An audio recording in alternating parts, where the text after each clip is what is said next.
Hey guys, thanks so much for tuning in to Leah's Love. I am thrilled and honored to be here with you. As promised, today we are going to talk about crystals. And I'm so excited, not just because I love pretty shiny things, but because crystals are an amazing, easy, and affordable tool that you can incorporate into your life today. So I'm going to do an overview of crystals, a little bit into the history, how we use them today, and then practical applications for how you can use them, find them, clear them, and start incorporating them into aspects of your life immediately. Before I get too deep into the video though, I do want to note that if you're watching this on any other channel outside of YouTube, to be sure to go into my bio or check out the description to get the link to my YouTube channel, because I will not post the full video anywhere outside of there. So if you want to get all the 411 on crystals, be sure to check out that link. All right, so I know we all have that one friend in our lives that's totally hippy dippy, that has like rocks or crystals or whatever all over, or like carries them with him, and you're like, yeah, like what are you doing? Why do you have rocks in your house or in your wallet? And why are you bringing outside stuff inside and playing with them like a kid? Now, to be fair, there is absolutely a difference between rocks and crystals. Without getting too scientific, a layman's way of thinking about it is that crystals tend to be one mineral, whereas rocks tend to be like a mixture of things. There are man-made crystals that have been manipulated and are not single minerals, but you know, in their natural state, that tends to be how they function. So crystals have actually been in use by humans for thousands and thousands of years. Some of our most ancient cultures, like Egyptians and Romans and Greeks, use crystals in their daily lives and in their spiritual lives. They utilized them for meditation and healing. They used them for ritual purposes, and as I mentioned, for spiritual purposes, both in their homes and their temples. And of course, we've all seen in our history books or museums that they adorned their bodies with them. And I promise you, that wasn't just for beauty, it was also for medicinal purposes. Now, without going too far down the esoteric rabbit hole, I do just want to mention again that this is just something that's been used for a really, really long time. And I make that point to say that, you know, if something has been in practice for a long time, the reason tends to be because it works, right? So that's just something we want to keep in the back of our minds as we continue to think about crystals. Now, how we use them today is that they're actually in pretty much all of our electric-oriented technology. So whatever you're watching this on has a crystal in it. Our cell phones, our tablets, computer chips, ultrasound, sonar, radios, transistors, lasers, amplifiers and electric guitars, microphones. Those are just a handful of the things that utilize crystal technology. One type of crystal that's extraordinarily popular in our modern technology is clear quartz crystal. And I actually have one with me right here. It looks a little like this. Clear quartz crystal is really special because of its clear attributes, right? Because it is clear, it actually encompasses all of the colors, and so of the like vibrational system, and so it's kind of like a master crystal. And clear quartz itself, when it's put under pressure, it creates an electrical charge that is referred to as the piezoelectric effect. When that happens, the quartz itself is able to receive and process energy in a way that transmits the vibrations outward in a really precise pattern. So we'll find that clear quartz is used in watches for that reason, because it creates this like very consistent pattern of energy from being under pressure. And that actually speaks to the idea of why crystals are used in technology, because they transmit and not necessarily regulate, but they transmit and conduct rather energy, and electrical energy to be specific. Okay, so Oh, and graphite. I forgot about graphite. That's another really popular one. You know, we used to use lead in our pencils, and we were like, oh, this is poisonous. Maybe we shouldn't be writing with this. So then we switched to graphite pencils, right? So that substance that we write with is just quite literally crushed up crystals. So we use it in so many different ways every day, but especially in the technologies that we, couldn't live without, like our phones, right?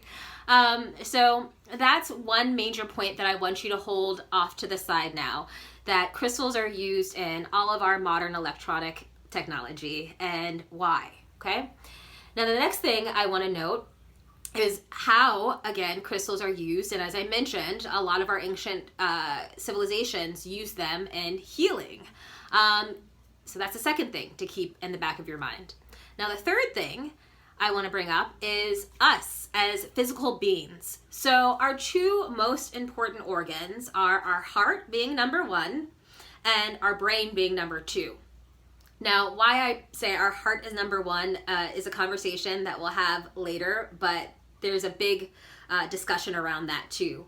But both of these two most important organs in our body are electrical in nature. So for instance, if you're having heart issues and you go to the doctor, the first thing that your doctor is going to do is put you on an EKG or an electrocardiogram.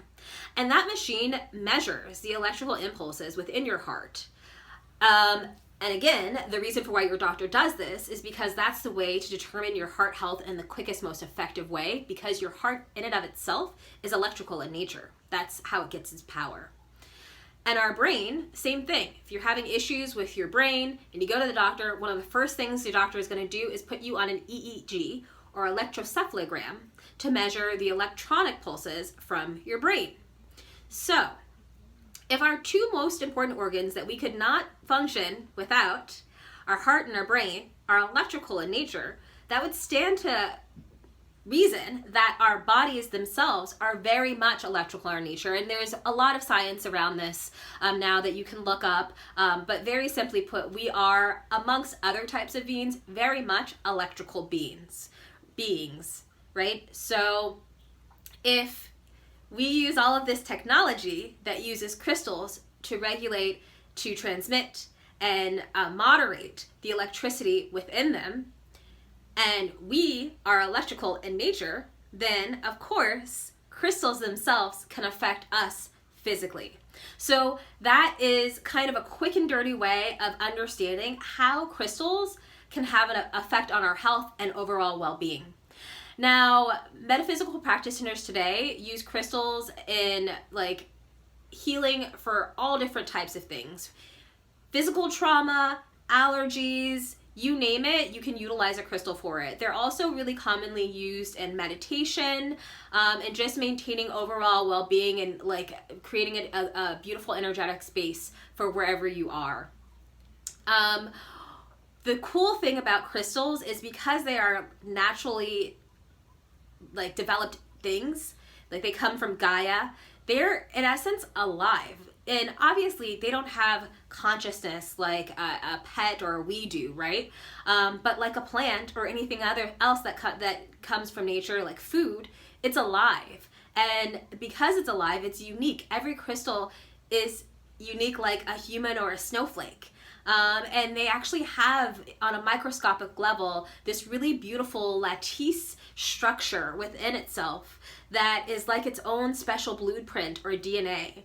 And so because crystals are alive in this way, we can develop personal relationships with our crystals, and obviously I mean energetic relationships with our crystals that help us use them in more effective ways over time.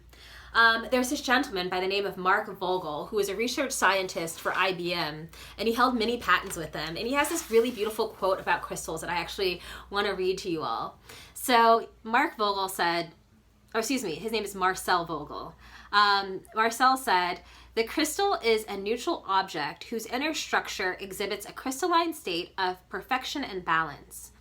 When it's precisely cut to the proper geometric form, and when a human mind enters a relationship with its structure and perfection and the vibration of love, The crystal emits a vibration which extends and amplifies the power and grasp of the user's mind. Now, how cool is that, right? This is someone who worked with crystals and, technology, had hundreds of patents in his name, working for one of the lead technological developers of the 20th century. And he saw the tremendous effect that crystals had in technology and how they functioned with humans, that he felt the need to make this comment about how profound they interact with us as like human beings. So something just to keep in your the back of your mind. And just now, piggybacking off of that concept, crystals, as I mentioned, with that lattice structure, they really are pristine examples of sacred geometry. And maybe that's a video. Sacred geometry is a topic I'll do a quick and dirty on to a little bit later, because we could spend like a lifetime talking about it. So again, as I mentioned, they are really commonly used for healing, meditation. They can be used for all aspects of healing, physical, emotional, energetic healing.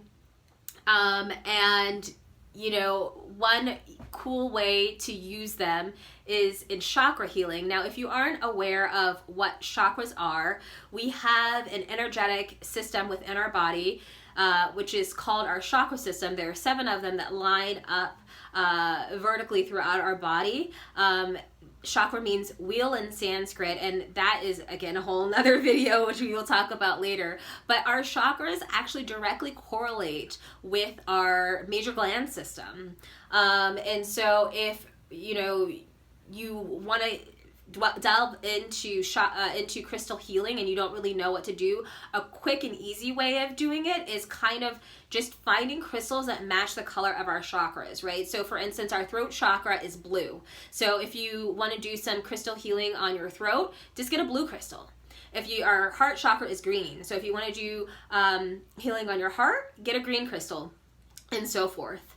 For all of the different chakras. And that's something you can Google really quickly. And again, maybe later on I'll do a video on chakras. But that's a really kind of easy way to do crystal healing on yourself, if you don't want to go to a practitioner.